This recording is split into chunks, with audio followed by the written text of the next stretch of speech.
نماز جنازہ کا طریقہ. نماز جنازہ میں باوضو ہونا ضروری ہے. ابن عمر جنازے کی نماز نہ پڑھتے جب تک باوضو نہ ہوتے تھے. امام حسن بصری کہتے ہیں کہ جب عید کے دن یا جنازے پر وضو نہ ہو تو پانی ڈھونڈے اور تیمم نہ کرے. جب جنازے پر اس وقت پر پہنچے کہ لوگ نماز پڑھ رہے ہیں تو اللہ اکبر کہہ کر شریک ہو جائے. ٹھیک ہے، یعنی تیمم نہیں کیا جا سکتا، پانی ڈھونڈنا ہوگا. لیکن اگر کوئی ایسی جگہ ہے جہاں پانی سرے سے ہی نہیں، بعض اوقات ایسے بھی تو سچویشن ہو سکتی ہے نا، جیسے قحط زدہ علاقہ ہے اور وہاں لوگ مر رہے ہیں اور ان سب کا اکٹھا ہی جنازہ پڑھنا، تو جنازہ پڑھنے والوں کے پینے کا بھی پانی پہ مشکل ہے، تو کہاں وہ وضو کریں گے؟ تو وہ میرے ایک الگ صورتحال ہے. پھر صف بنانا مستحب ہے کہ امام کے پیچھے 3 یا 3 سے زیادہ صفیں بنائی جائیں. ابو امامہ کہتے کہ رسول اللہ صلی اللہ علیہ وسلم نے ایک جنازے پر نماز پڑھی اور آپ کے ساتھ 7 آدمی تھے. آپ نے 3 آدمیوں کی ایک صف بنا دی، 2 کی ایک صف اور 2 کی ایک صف. ٹھیک ہے، 3 2 2 یعنی 3 صفیں بنائی، کیونکہ صفوں کا اپنا اجر ہے. جابر کہتے ہیں کہ جب رسول اللہ صلی اللہ علیہ وسلم نے نجاشی کی نماز جنازہ پڑھی تو میں دوسری یا تیسری صف میں تھا. مرد کے سر کے مقابل اور عورت کے وسط کے مقابل میں کھڑا ہونا ہے. یہ کیوں؟ تاکہ پتہ چلے کہ جنازہ عورت کا ہو رہا ہے یا مرد کا ہو رہا ہے. پھر اسی طرح سری اور جہری دونوں طرح جنازہ پڑھا جا سکتا ہے، یعنی چپکے چپکے بھی اور بلند آواز سے تلاوت کرتے ہوئے.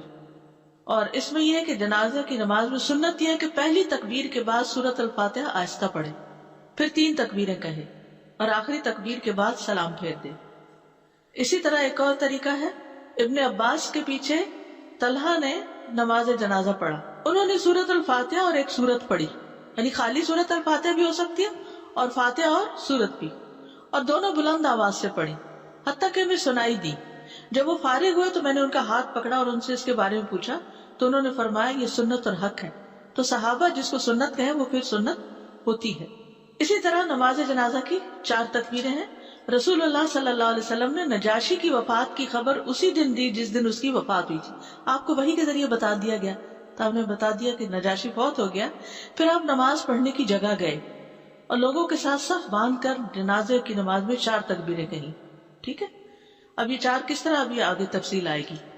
تکبیر کہتے ہوئے ہاتھ اٹھانا، یعنی پہلی تکبیر پر اللہ اکبر کہا تو رفع یدین کیا اور دایاں ہاتھ بائیں ہاتھ کے اوپر رکھا جیسے نماز میں رکھتے ہیں، سمجھے؟ اللہ اکبر کہا اور پھر ہاتھ باندھے. پہلی تکبیر کے بعد سورۃ الفاتحہ پڑھنا. چونکہ امام اکثر خاموش جنازہ پڑھا رہے ہوتے تو سمجھ نہیں آتی کہ اب پڑھیں کیا، تو یہ پتہ ہونا چاہیے کیونکہ یہاں آپ کو بہت مواقع مل جاتے ہیں مسجدوں میں جنازہ پڑھنے کے، تو آپ خواتین کو بھی پڑھنا آنا چاہیے. اور اسپیشلی جب عمرہ یا حج کرنے جاتے تو ہر نماز کے بعد جنازہ ہو رہا ہوتا ہے اور وہاں ہمارے لوگ عموماً بیٹھے رہتے ہیں، پڑھتے ہی نہیں، جبکہ ایک قرات کا ثواب ہے. سوچئے احد پہاڑ اور چھوٹا سا پہاڑ نہیں ہے، کئی میل لمبا چوڑا ہے، تو اتنا ثواب ملتا ہے، تو بیٹھے رہنے نہیں چاہیے اور یہ سوچ کے پڑھنا چاہیے اللہ میں آج اس کا جنازہ پڑھوں تو میرے بھی جنازے کا بندوبست کر دینا. پھر اسی طرح یعنی پہلی تکبیر کے بعد کیا پڑھنا؟ سورۃ الفاتحہ پڑھنا. طلحہ بن عبداللہ سے روایت ہے کہ میں نے ابن عباس کے پیچھے جنازے کی نماز پڑھی، اس میں انہوں نے سورۃ الفاتحہ کی قرات فرمائی. فراغت کے بعد فرمایا کہ میں نے اس لیے پڑھی ہے تاکہ تمہیں معلوم ہو جائے کہ بے شک یہی سنت ہے. دوسری تکبیر کے بعد درود پڑھنا، یعنی سورۃ فاتحہ ہو گئی، اللہ اکبر کہہ کے ہاتھ باندھے دونوں، پھر سورۃ فاتحہ پڑھی اور پھر اللہ اکبر کہہ کے اب درود شریف پڑھا جائے گا. دوسری تکبیر کے بعد درود شریف.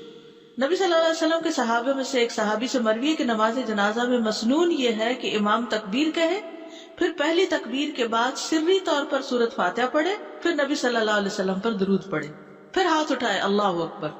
ابو ہریرہ بیان کرتے کہ میں نے رسول اللہ صلی اللہ علیہ وسلم کو فرماتے ہوئے سنا، جب تم کسی میت کا جنازہ پڑھو تو اس کے لیے اخلاص سے دعا کیا کرو. ٹھیک ہے، یہ تیسری تکبیر کے بعد دعا، وہ بھی یاد کر لیجئے. اور یاد کیے کا فائدہ یہ کہ ہم اپنے جو فوت شدگان ہیں ان کو بھی ذہن میں رکھ کے یہ دعا کر سکتے ہیں. یعنی میں نے اپنے والد کی وفات پر یہ دعا زبانی یاد کی تھی کہ جس وقت جہاں مجھے یاد آئے بیٹھے بیٹھے میں ان کے لیے دعا شروع کر دوں. اور پھر اس کا فائدہ یہ ہوا کہ جنازوں کی نماز جہاں پڑھنے کا موقع ملا وہاں پر ان سب کے لیے بھی جن کا جنازہ تھا دعا پڑھ لی. اور اخلاص سے کرنی چاہیے، یوں سمجھے جیسے ہمارا اپنا جنازہ پڑا ہو تو ہم اپنے لیے اس وقت کیا چاہیں گے. اس میت کو اس وقت سب سے زیادہ دعا چاہیے. چوتھی تکبیر کے بعد ایک طرف سلام پھیرنا.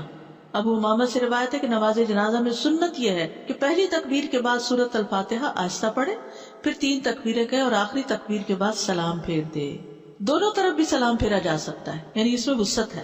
عبداللہ بن مسعود کہتے ہیں کہ 3 کام رسول اللہ صلی اللہ علیہ وسلم کیا کرتے تھے لیکن لوگوں نے انہیں چھوڑ دیا. ان میں سے ایک نماز جنازہ میں عام نماز کی طرح سلام پھیرنا ہے، یعنی آخر میں سلام پھیرا جائے. 5 تکبیریں بھی مسنون ہیں، یعنی رسول اللہ صلی اللہ علیہ وسلم نے بعض اوقات 5 تکبیریں بھی پڑھی.